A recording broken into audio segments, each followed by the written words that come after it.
Bismillahirrahmanirrahim.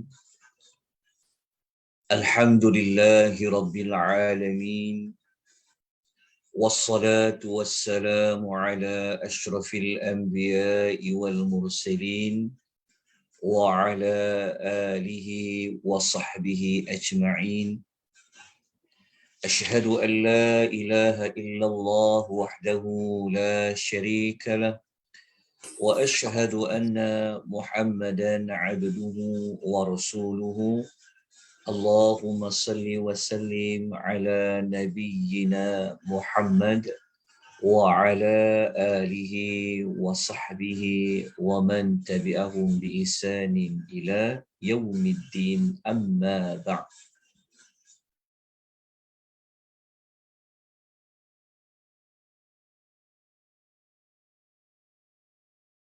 Kepada Allah Subhanahu wa taala, pada malam yang berbahagia ini kita dapat menyambung kembali pembelajaran tentang hikmah di sebalik susunan ayat-ayat Al-Quranul Karim, yang mana kita memberikan tumpuan mencari hikmah di sebalik pembukaan dan penutupan surah-surah di dalam Al-Quranul Karim.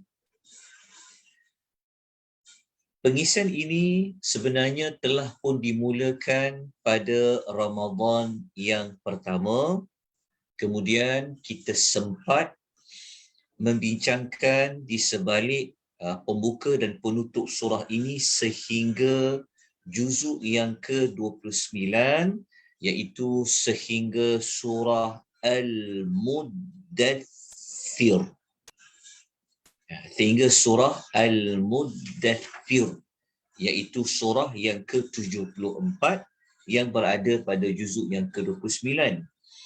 Namun begitu, kita masih lagi berbaki 3 surah yang berada pada juzuk yang ke-29, iaitu surah Al-Qiyamah, surah Al-Insan dan surah Al-Mursalat. InsyaAllah malam ini kita akan membincangkan hikmah di sebalik pembuka dan penutup ketiga-tiga surah yang telah pun disebutkan kepada tuan-tuan dan puan-puan. InsyaAllah nota untuk rujukan saya akan sediakan pada minggu yang berikutnya, InsyaAllah. Okay. Seperti yang tuan-tuan sedia maklum, untuk mendapatkan nota bagi tajuk-tajuk surah-surah sebelum ini boleh didapati di Telegram Akademi Tadabbur Malaysia. Kalau tuan-tuan ingin melihat rakaman bagi perbincangan 74 surah sebelum ini, tuan-tuan dan puan-puan boleh melihat di FB page Akademi Tadabbur Malaysia, ataupun tuan-tuan boleh melihat di link YouTube. Tuan-tuan tekan saja Akademi Tadabbur Malaysia. Di sebalik surah akan keluar senarai surah-surah yang pernah kita bincangkan pada Ramadan yang lalu. Jadi untuk malam ni, saya mohon jasa baik tuan-tuan dan puan-puan untuk membuka Al-Quran terjemahan. Kalau tak buka Quran terjemahan pun tak apa.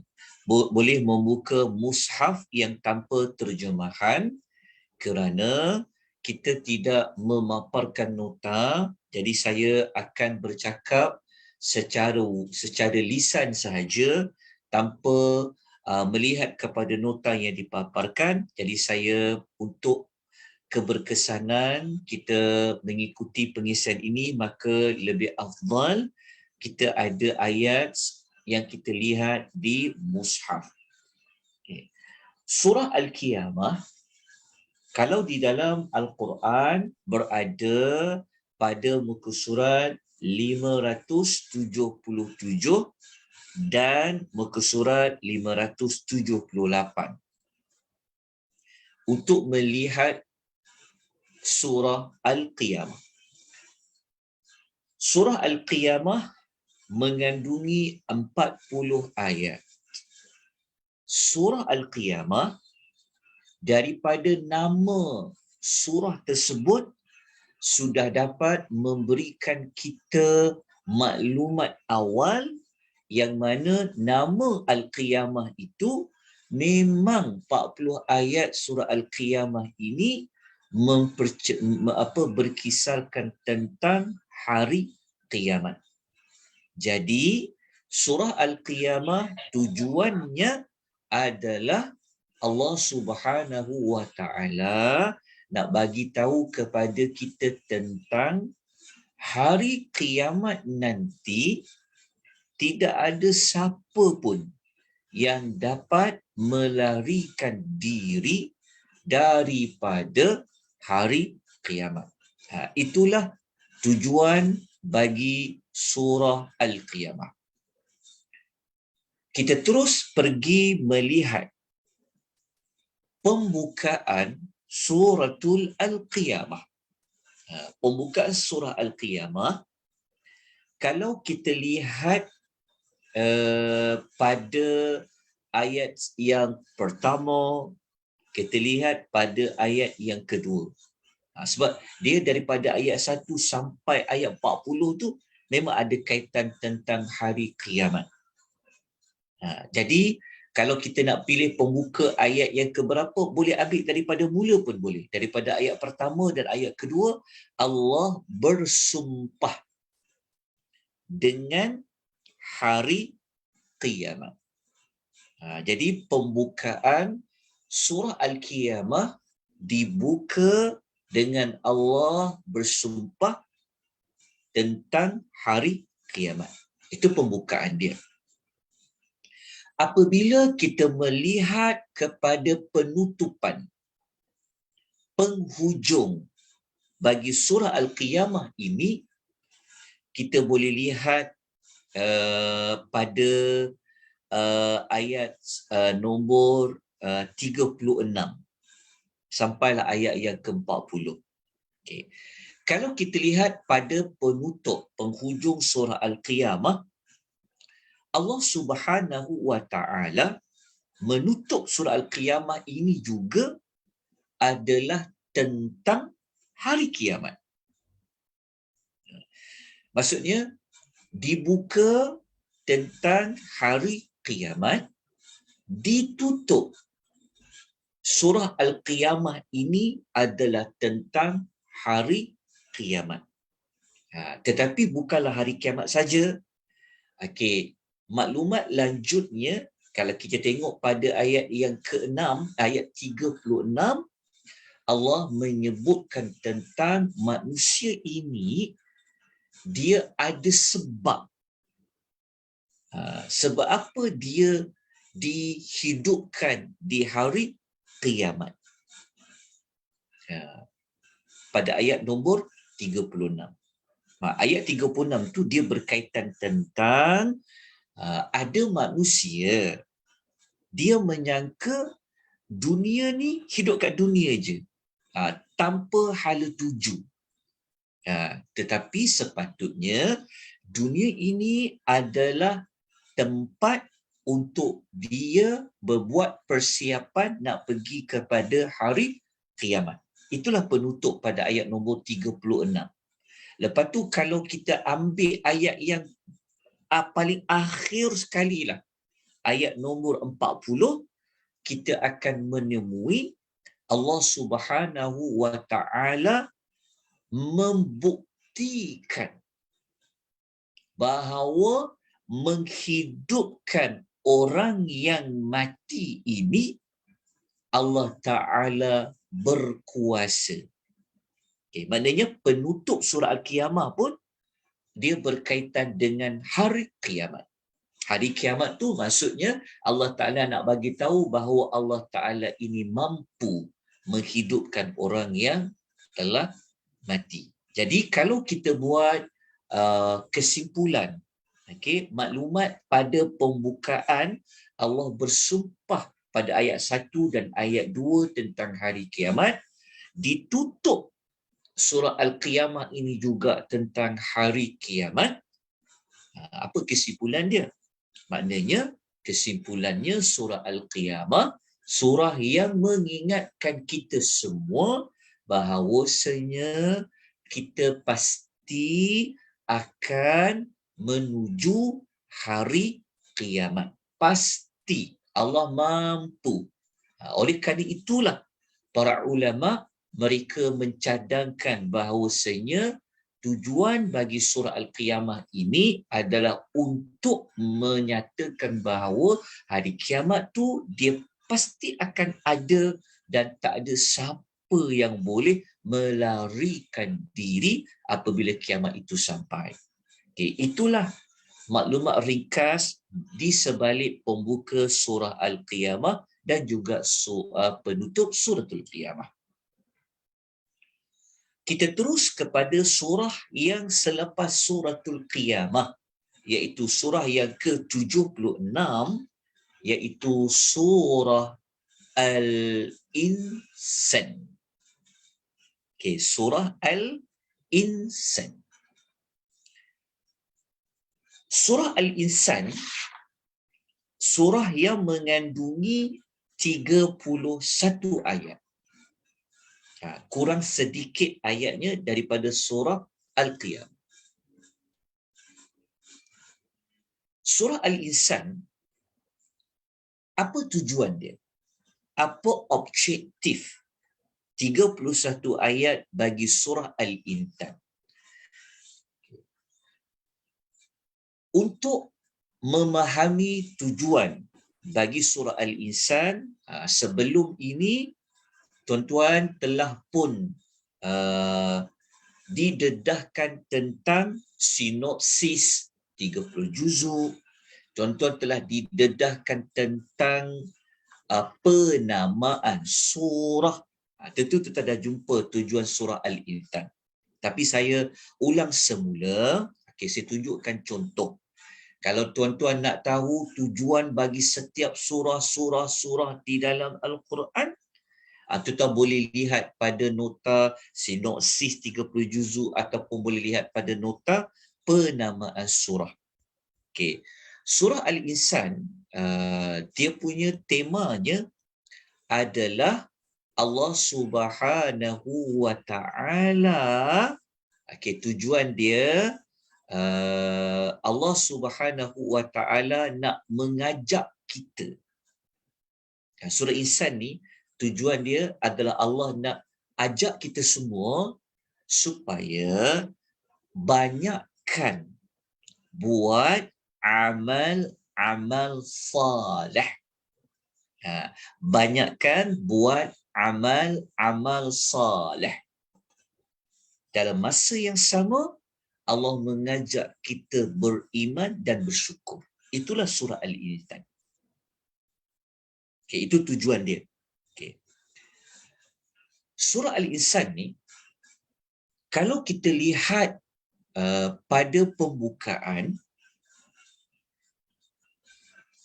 kita ambil pada ayat yang pertama.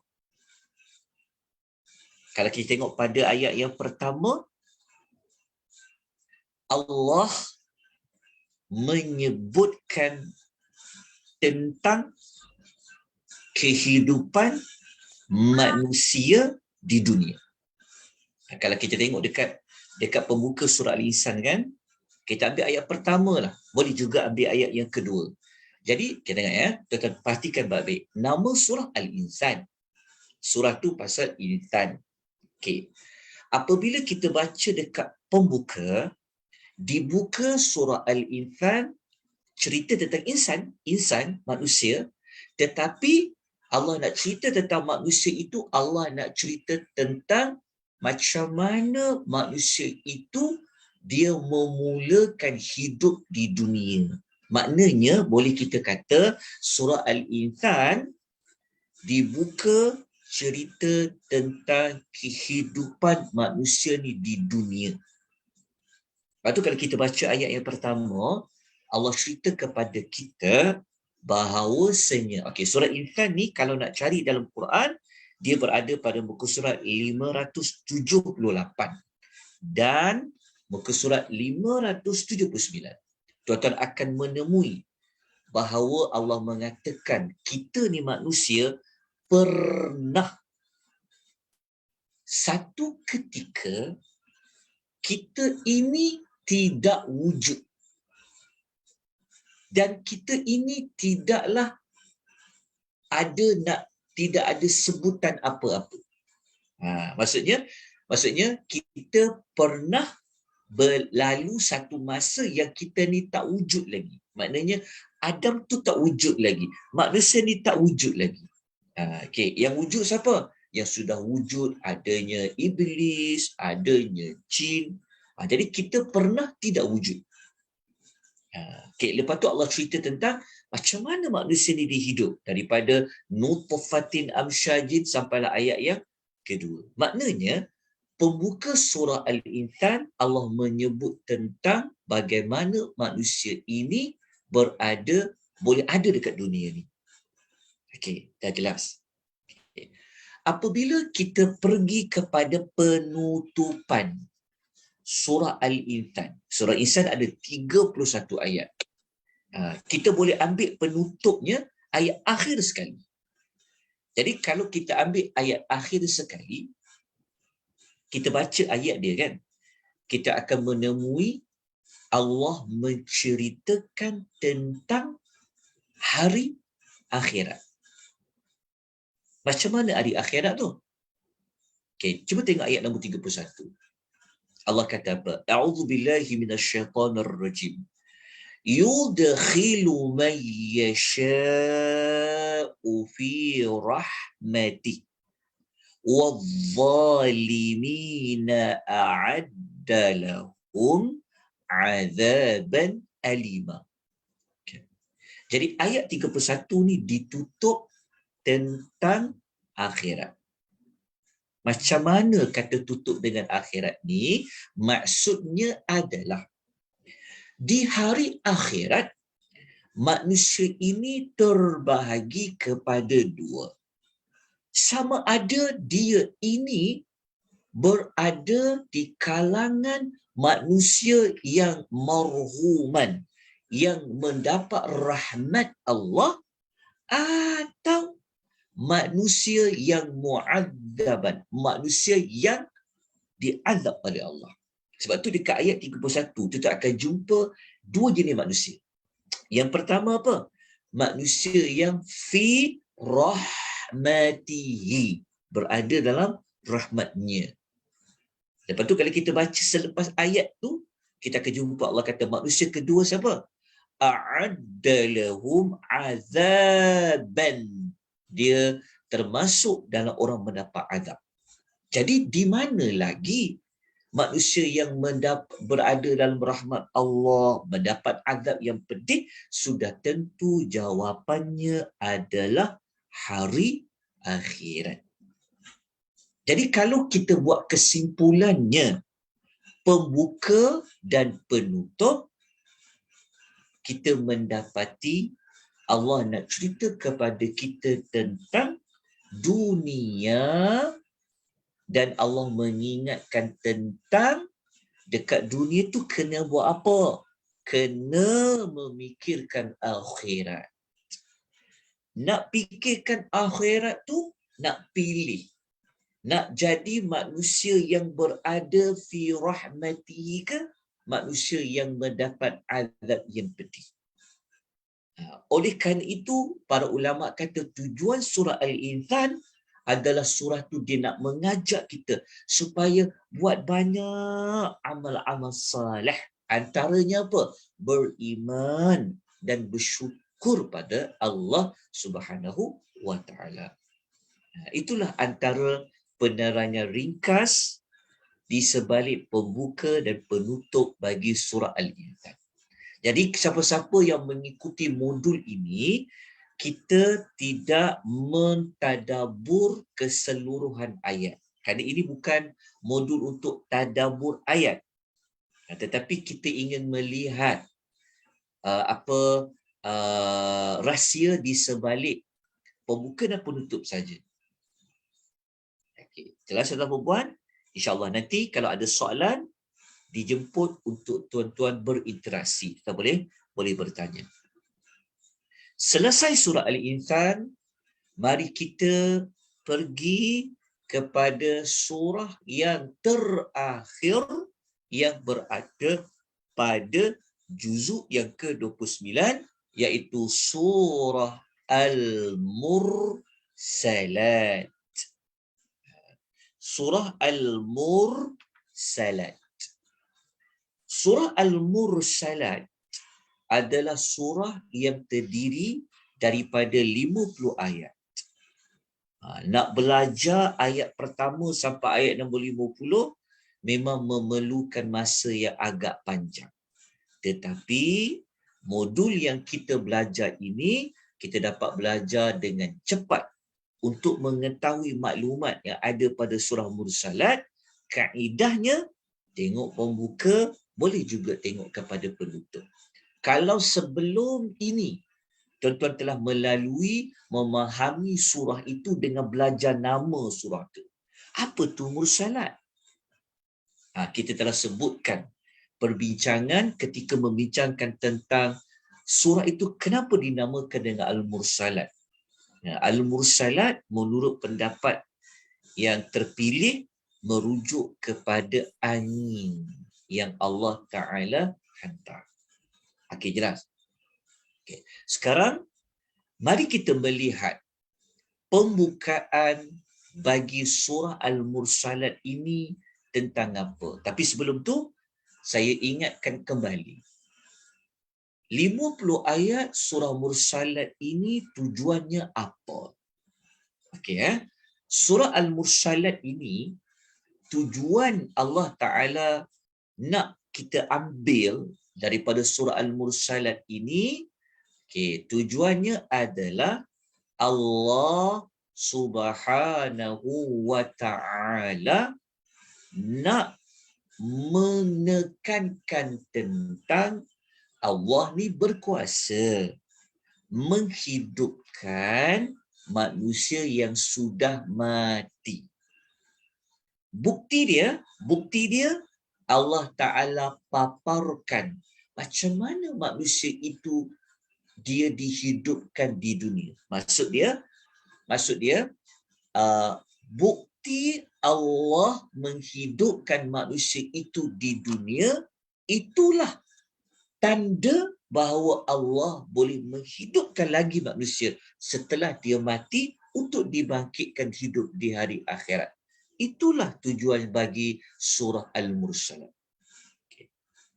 Untuk mengukuhkan maklumat bagi suratul Mursalat, kita tengok kepada pembukaan suratul Mursalat. Okey. Pembukaan surah Mursalat ni, kalau kita nak ambil pembuka dia, kita bolehlah gunakan ayat yang pertama sampailah ayat yang dia boleh ambil sampai ayat yang ke-14 pun boleh. Sebab dia duduk awal-awal ayat. Okey. Ringkasnya begini. Pembukaan suratul Mursalat, Allah menyebutkan tentang janji. Okey.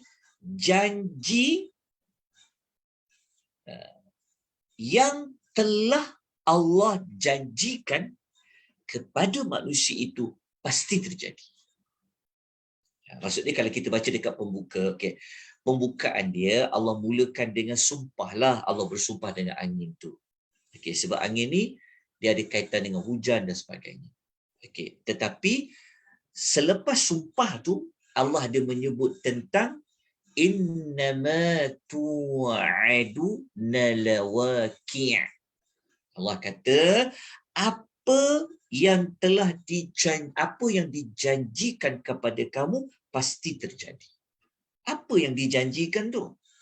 Yang dijanjikan itu adalah hari kiamat. Hari kiamat ni adalah sesuatu yang Allah janji pasti terjadi. Okay, itu dekat pembukaan surah Al-Mursalat.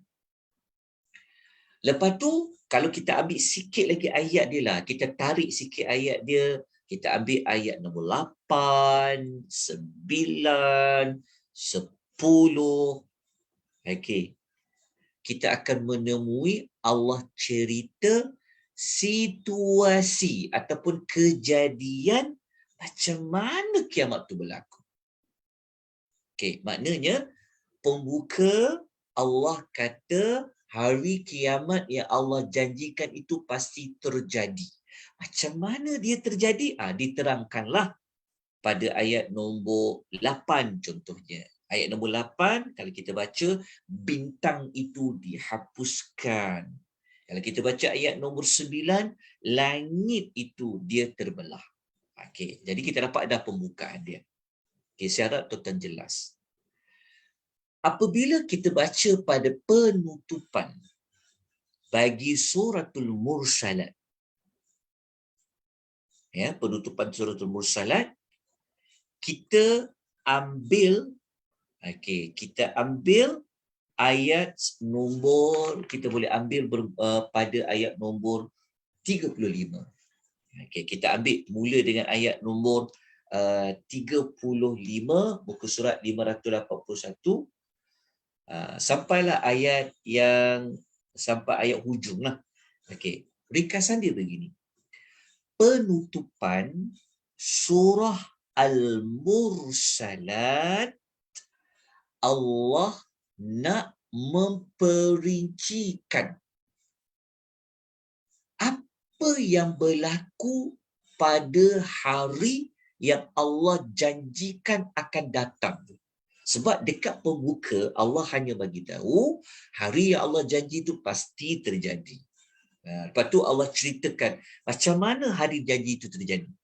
Okey, apabila kita baca dekat penutup, ditutup surah Al-Mursalat ini dengan Allah memperincikan lagi pada hari kiamat ni apa yang terjadi pada orang yang mendustakan dan apa yang terjadi kepada orang yang beriman. Maknanya penutup ni masih ada kaitan dengan pembukaan, sama tentang hari kiamat. Cuma bedanya penutup ni dia memperincikan lagi keadaan dua golongan.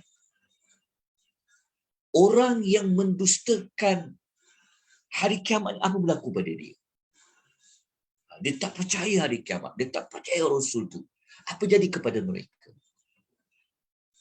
Lepas tu Allah cerita pula apa yang terjadi kepada orang yang dia beriman.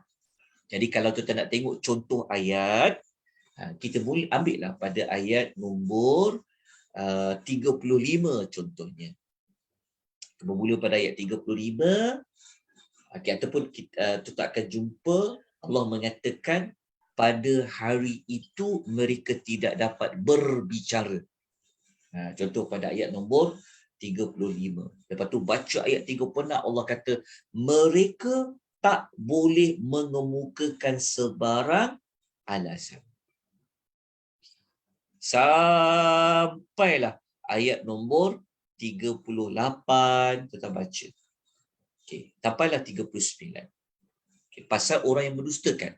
Okey. Tetapi apabila kita masuk pada ayat-ayat ke-40, Allah menerangkan tentang Allah pada ayat 41, kita akan menjumpai Allah menceritakan tentang lawan kepada orang mendustakan tu, iaitu orang beriman. Kita akan jumpa pada ayat nombor 41, Allah mengatakan bahawasanya a'udzubillahi minasyaitonirrajim, innal muttaqina fi dhilalin wa'uyun, sampai ayat nombor 44.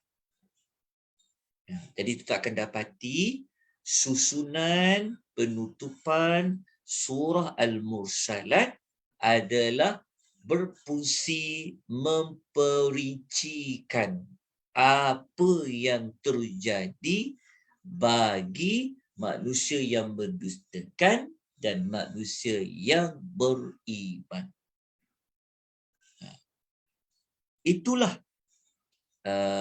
apa kita katakan hikmah yang kita dapat daripada melihat pembuka dan juga penutupan. Okey, jelas dah tuan-tuan dan puan-puan. Jadi kalau tuan-tuan masih ingat dia punya susunan surah tu sangat cantik. Mula-mula Qiyamah, lepas tu Insan, lepas tu Mursalat. Kalau surah Insan kita belajar tadi, hari kiamat kalau dia datang tak ada siapa boleh lari. Kan? Apabila masuk surah Insan, Allah menyebutkan, Allah memberi galakan kepada manusia ni supaya apa? Supaya buat amal yang banyak. Sebab tu kalau kita baca surah Insan, kita akan jumpa ada 14 ayat menyebut tentang syurga saja. Satu ayat je pasal neraka. Lepas tu kalau kita tengok pada penutup, ada manusia termasuk dalam rahmat Allah, ada manusia yang duduk dalam kemurkaan Allah. Manusia ada pilihan. Kalau Al-Qiyamah kata, kiamat tak boleh lari kalau dia datang. Al-Insan kata apa? Kalau kau tak boleh lari daripada kiamat, surah Al-Qiyamah tadi, so kau kena buat apa? Al-Insan kata, buatlah amal soleh, pilihlah syurga. Jelas kat situ. Berimanlah, bersyukurlah. Kemudian apabila baca pada surah Mursalat, surah yang dia seolah surah Mursalat ni surah yang mengukuhkan apa yang telah dibincangkan pada surah Qiyamah. Kalau surah Qiyamah kata akhirat tu tak boleh nak lari, kan?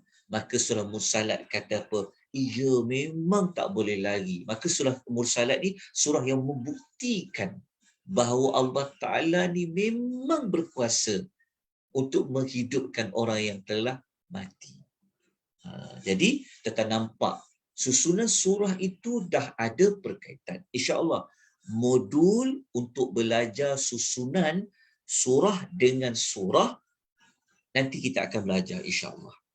Kita tamatkan dulu modul sebalik pembuka dan penutup, nanti kita akan belajar susunan surah. Supaya kita mendapati bahawasanya penyusunan surah di dalam Al-Quran juga ada ilmu, ada maklumat yang kita boleh pelajari.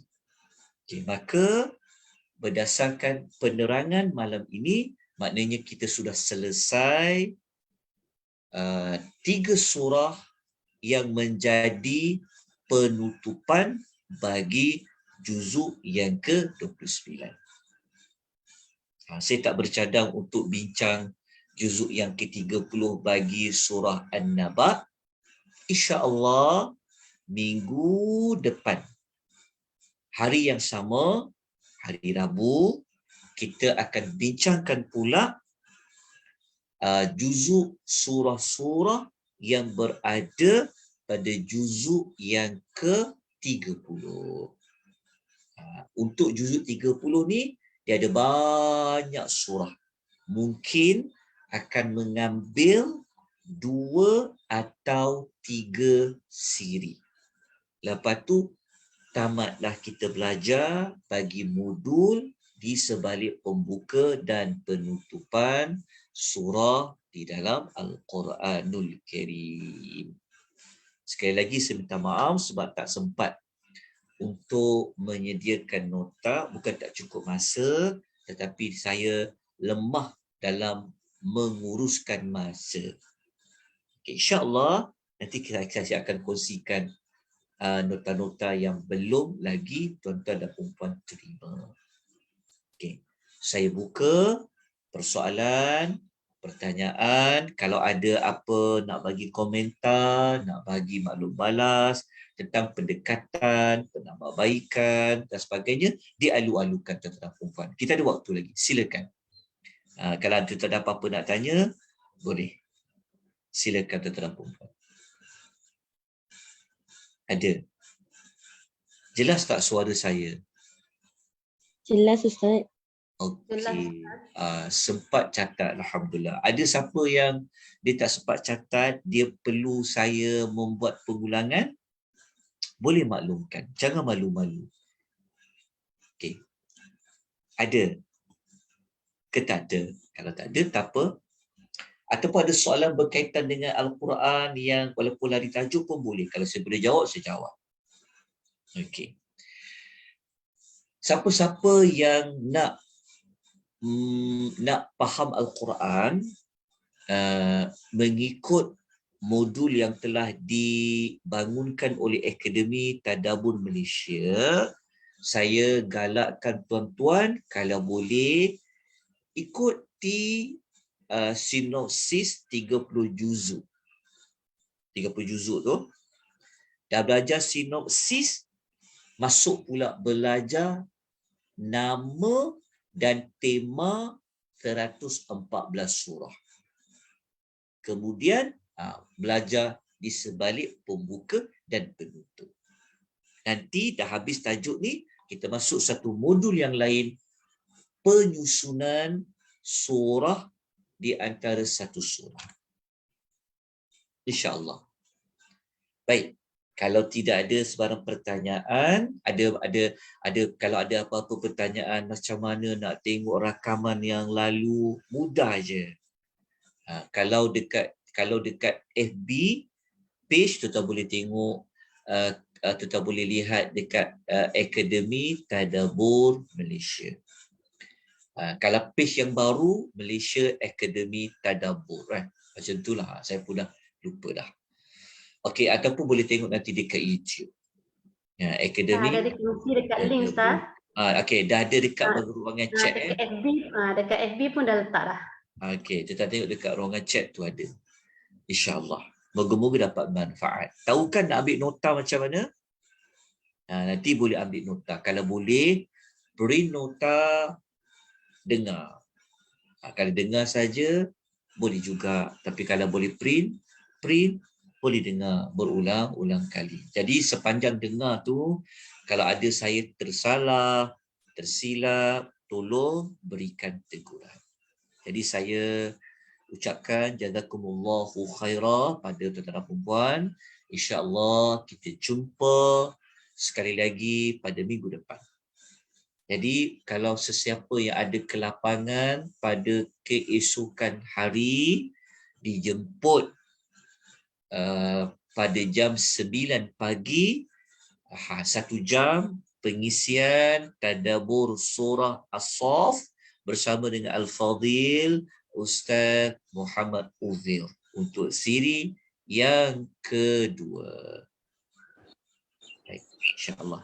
Jadi kita sudahi pengisian kita pada pagi ini dengan pada malam ini dengan tasbih penghapus dosa.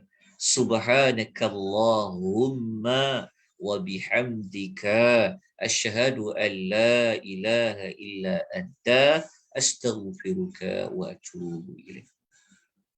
Wabillahi taufiq wal hidayah. Wassalamualaikum warahmatullahi wabarakatuh.